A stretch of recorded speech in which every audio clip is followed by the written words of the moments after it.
మారుతున్న కాలంలో కొత్త కొత్త రోగాలు పుట్టుకొస్తున్నాయి. వచ్చిన వ్యాధులకు కొన్నిటికి వైద్యం ఉంటే మరికొన్ని వ్యాధులకు మనం బలి కావాల్సిందే. దీంతో వైద్యం లేని వ్యాధుల కారణంగా చాలా మంది సూసైడ్కి పాల్పడుతున్నారు. మరికొందరు మాత్రం ఇంట్లో చెప్పి చనిపోవడానికి సిద్ధపడుతున్నారు. అయితే ఇలా చట్టబద్ధంగా మరణించేందుకు కొన్ని దేశాల్లో అనుమతి ఉంది. చికిత్స లేదు అనుకున్న సమయంలో వైద్యులు చట్టాలు పరిశీలించిన తర్వాత చట్టరీత్యా చనిపోవడానికి అనుమతిస్తారు. దాన్ని కారుణ్య మరణం అంటారు.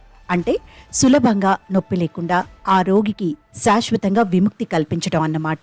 సరిగ్గా ఇలాగే చికిత్స లేని మానసిక వ్యాధులతో సతమతమవుతున్న నెదర్లాండ్స్ యువతి జొరాయా టెర్బీక్ కారుణ్య మరణాన్ని ఎంచుకుంది. ఈ యువతి కొంతకాలంగా depression, autism, border line personality disorder వంటి సమస్యలతో బాధపడుతోంది. ఎన్ని చికిత్సలు చేసినా విముక్తి లభించలేదు. వైద్యులు కూడా చివరకు ఈ వ్యాధికి ఎలాంటి చికిత్స లేదని తేల్చి చెప్పారు. దీంతో బాధ నుంచి తప్పించుకునేందుకు ఆ యువతి కారుణ్య మరణాన్ని ఎంచుకుంది.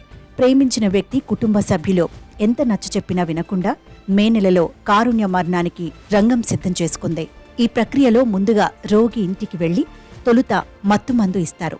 ఆ తర్వాత గుండె కొట్టుకోవడాన్ని ఆపే మరో మందును ఇస్తారు. ఆ తర్వాత శాశ్వతంగా జొరాయా ఈ లోకాన్ని విడిచిపోనుంది.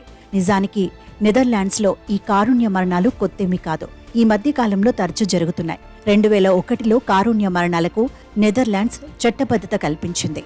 అప్పటి నుంచి ఈ మరణాలు పెరుగుతున్నాయి. 2022లో మొత్తం మరణాల్లో 5% కారుణ్య మరణాలే కావడం గమనార్హం. దీంతో ఆత్మహత్యలను ప్రోత్సహిస్తోందంటూ నెదర్లాండ్ ప్రభుత్వంపై చాలా విమర్శలున్నాయి.